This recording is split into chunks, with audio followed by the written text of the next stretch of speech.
All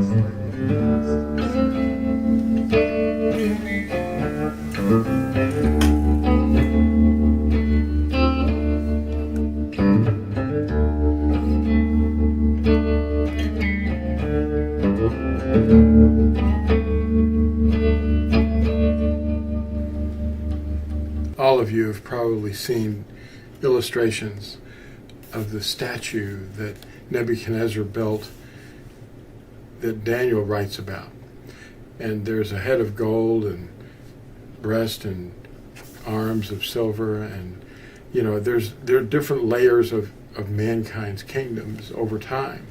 And the final two components are the toes and the feet, and they're made up of clay and mixed with iron. And this mixture is what we see today. You could interpret it as democracy, ruled by people, but they've all been ruled by kings and severe people. And today we have the end of days all around us. We can see it deteriorating rapidly. And this book, The Fall of Babel, is all about this idea, and I'm going to let a robot read it to you, the introduction, and you can listen to the whole robot read it on Audible and other books of mine that I've written. These are my words, but you're going to hear it being spoken by a robot. And I think his voice is, very compelling. More so than I would be able to explain it to you, because I'm soft-spoken. But I think that just the plain-spoken ideas that I've laid down in this book will help emphasize the importance of these final days that we live in. So I'm going to turn it over to the robot now, and you can experience something that maybe you haven't thought about. So stay tuned.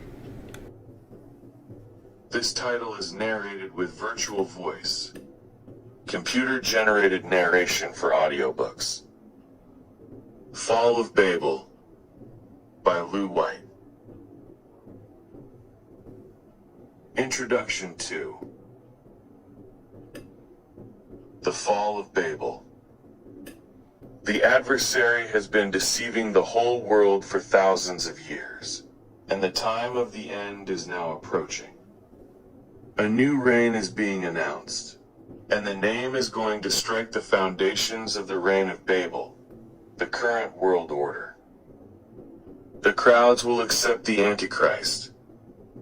The one being referred to by the false name is the true Messiah, and he's coming a second time to crush the head of the dragon, the king of Babel.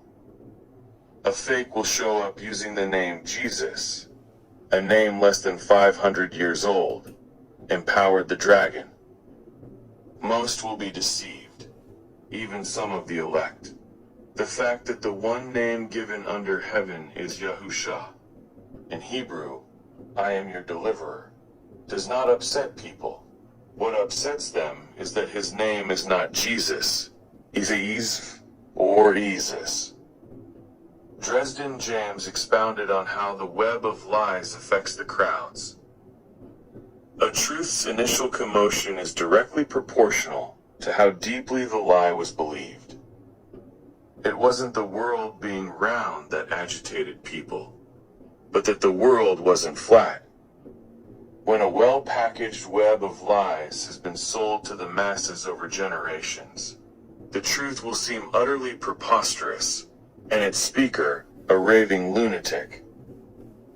Read the preface of your translation, and the translator's statement about replacing the name of Yahuwah with a device due to tradition. The restoration of the key of knowledge, the stone rejected by the builders, is turning the world upside down even now. Jesus the Antichrist. We are Yahuwah's witnesses. This is why we are being refined. To recognize the true Elohim by his real name, and to guard his commandments. Our belief in the one changing us is not in a magic word, but the living Elohim who is, who was, and who will be. The builders reject his name because they do not know him. If he is truly refining us, we will have to choose between the opinions. Eliyahu at Mount Carmel, 1 Kings 18, is an ideal illustration for us to use. Yahuwah's name is not Bel, Hebrew for Lord. When we call on a name handed down by tradition and hear that it is incorrect, we first attempt to validate it. We might imagine the signs and wonders to be the evidence, but we would be looking in the wrong place. The Bereans looked into the scripture of truth to verify what was being taught. Many are taught today to look for signs. His Hebrew name was removed from the translations, so the deception has been long-standing. The name Yahusha and his commandments have been regarded as evil by the masquerading messengers. But these two witnesses are our mission as Nazarene. We are his witnesses, that he is Elohim, and no other name has been given under heaven by which we must be delivered. See Yashayahu is at 43. To best explain this book, we need to relate our present times to the experiences of other captives who lived long ago. We were all born enslaved to sin, to serve a dragon master. A deliverer exists, but the dragon has disguised himself so well, he has made himself appear as an angel of light. Those serving the dragon masquerade as messengers of light. They have imprisoned many minds by blending together pagan teachings originally hatched in Babel. Most of us rarely think of ourselves as captives, living in a fallen world, guided by teachers with darkened minds, masquerading as messengers of light.